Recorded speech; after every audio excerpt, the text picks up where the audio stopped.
उत्तर प्रदेश में नोएडा और आसपास के इलाकों में फैक्ट्रियों के मजदूरों ने पिछले कुछ दिनों में वेतन बढ़ाने की मांग को लेकर कंपनियों और फैक्ट्रियों के खिलाफ जोरदार प्रदर्शन किया। कुछ जगहों पर प्रदर्शन काफी तेज हो गए और पुलिस के साथ प्रदर्शनकारियों की झड़प भी हुई। मजदूरों का कहना था कि महंगाई बढ़ गई है और उनके वेतन में बढ़ोतरी होनी चाहिए। इस प्रदर्शन के बीच योगी सरकार ने तुरंत कार्रवाई की और न्यूनतम मजदूरी को लेकर एक बड़ा फैसला लिया है। तो चलिए आगे बढ़ते हैं और आपको विस्तार से बताते हैं कि आखिर क्या है ये पूरा मामला और क्या है योगी का बड़ा फैसला।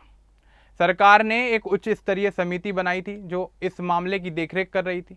समिति ने मजदूरों की मांग को ध्यान में रखते हुए वेतन में बढ़ोतरी की सिफारिश की। मुख्यमंत्री योगी आदित्यनाथ ने इस सिफारिश को मंजूरी दे दी है।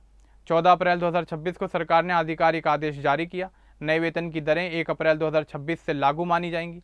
मतलब अप्रैल महीने का वेतन नए हिसाब से ही मिलेगा। सरकार ने 3 तरह के इलाकों में अलग अलग दरें तय की हैं। सबसे ज़्यादा बढ़ोतरी नोएडा यानी गौतम बुद्ध नगर और गाजियाबाद में हुई। यहां अकुशल मजदूरों की सैलरी 11,313 रुपये से बढ़कर 13,690 रुपये हो गई है।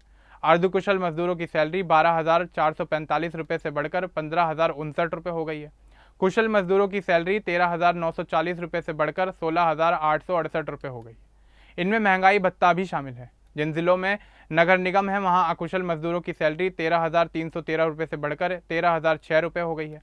अर्धकुशल मजदूरों को 12,445 रुपये की जगह 14,306 रुपये मिलेंगे। कुशल मजदूरों को 13,940 रुपये की जगह 16,025 रुपये मिलेंगे। बाकी बचे जिलों में अकुशल मजदूरों की सैलरी 13,313 रुपये से बढ़कर 12,356 रुपये हो गई।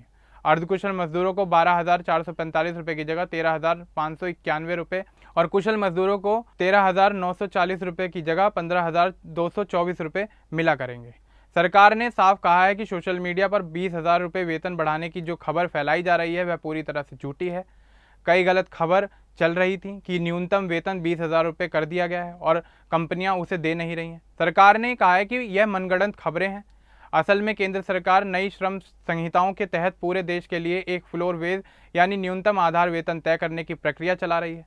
उत्तर प्रदेश सरकार भी मजदूर संगठनों और नियोक्ताओं से बात कर रही है ताकि सही और व्यावहारिक फैसला लिया जा सके। यह फैसला मजदूरों के लिए बड़ी राहत लेकर आया है। नोएडा और गाजियाबाद जैसे औद्योगिक इलाकों में लाखों मजदूर काम कर रहे हैं।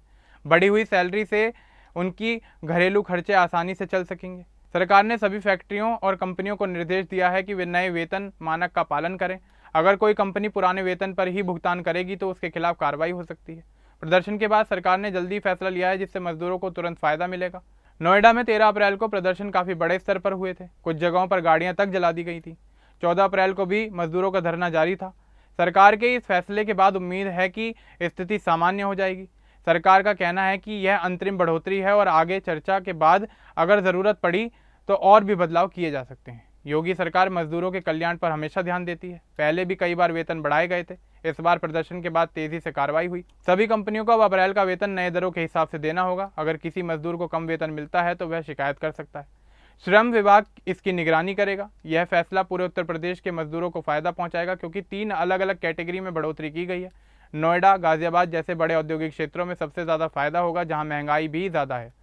सरकार ने मजदूर संगठनों और उद्योगपतियों दोनों से बातचीत की थी। दोनों पक्षों की राय को ध्यान में रखकर संतुलित फैसला लिया गया है। उद्योगपतियों को भी यह बढ़ोतरी माननी होगी लेकिन इससे औद्योगिक माहौल सुधरेगा और मजदूर संतुष्ट रहेंगे।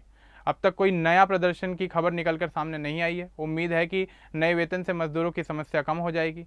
सरकार ने कहा है कि भविष्य में भी मजदूरों के हितों में फैसले लिए जाएंगे। यह पूरा मामला दिखाता है कि सरकार मजदूरों की आवाज़ को सुनती है और ज़रूरत पड़ने पर तुरंत कार्रवाई करती है, कदम उठाती है। नोएडा जैसे क्षेत्र में जहां बड़ी बड़ी कंपनियां हैं वहां मजदूरों की संख्या ज़्यादा है, इसलिए वेतन बढ़ोतरी का असर भी बड़ा होगा। ताज़ा जानकारी के अनुसार आदेश जारी हो चुका है और 1 अप्रैल से नए वेतन लागू हैं।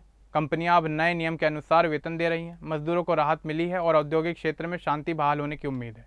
सरकार का यह कदम मजदूरों के लिए अच्छा संदेश है। भविष्य में भी ऐसी समस्याएं आने पर बातचीत से हल निकाला जाएगा। अब इस पूरे मामले को लेकर आपका क्या कुछ कहना है हमें कमेंट बॉक्स में जरूर बताएं। बाकी इस तरह के और अपडेट्स के लिए हमारे चैनल को सब्सक्राइब करना ना भूलें। धन्यवाद।